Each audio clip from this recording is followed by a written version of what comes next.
Given the known limitations of the cellular phone system in 2001, can you provide any evidence that the cell phone calls made by the passengers reported by the FBI could have been made from the altitudes, at the speeds, and for the durations indicated for each of them? We do know, however, that the calls were made, as no one has ever doubted that the relatives actually received them. This opens the way to a disturbing possibility, which seems to support the in-flight swap hypothesis, that the passengers were forced to call their relatives under duress, pretending to be on the airplane, while in fact they had already been landed in some unknown location. In support of this hypothesis, we have different elements. One is the conversation passenger Todd Beamer had with a GTA airphone operator, Lisa Jefferson, during the hijack of Flight 93. It is through Lisa Jefferson that the whole world learned about the famous call to action, "Let's roll." When he told the guys, "Are you ready?" I assumed that they were waiting on his cue. Then they responded to him, and he said, "Okay, let's roll." The 9/11 Commission has established that the hijack took place at 9:28.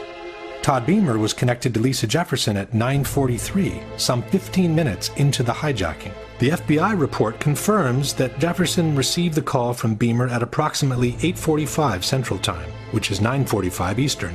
But the contents of the conversation are strikingly at odds with the official narrative. According to Jefferson, Beamer called to state that the plane was about to be hijacked. He stated that 3 individuals, 2 wielding knives, the third with a bomb strapped to his waist with a red belt, were preparing to take control of the flight.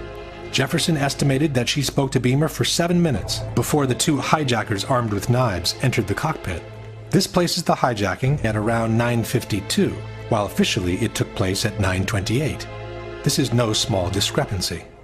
How could Beamer be describing events that are supposed to be happening in front of his eyes, when in fact they had already happened half an hour before?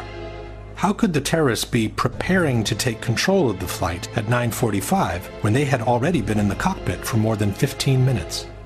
The FBI also wrote that Jefferson noted that the call had an unusually low amount of background noise, the same thing Liz Glick had noticed.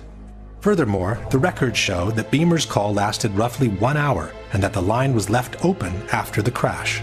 "We didn't lose a connection," stated Jefferson, "because there's a different sound that you use. I never lost connection. It just went silent."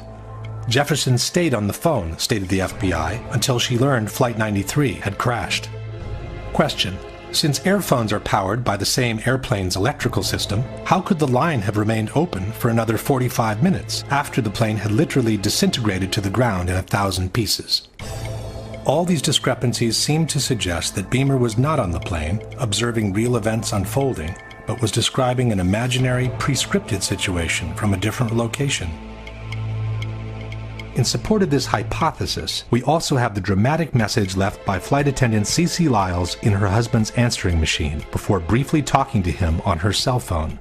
As she herself is suggesting, we should listen very carefully. Tuesday, 9:47 a.m.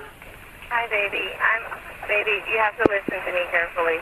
I'm on a plane that's been hijacked. I'm on the plane. I'm calling from the plane. I want to tell you I love you. Please tell my children that. We too can notice the absence of the typical background noise heard inside a plane. I don't know what to say.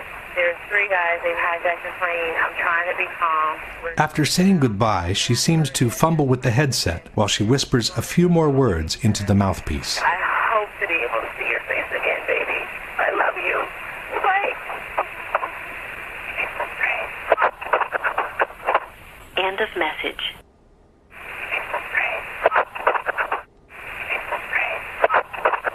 Even by playing the segment several times, it remains difficult to hear anything different from the words, "It's a frame." In any case, the problem with the phone calls does not change. The cell phone calls confirmed by the FBI in their reports cannot have been made from the cruising airplanes. Someone has to explain where they came from.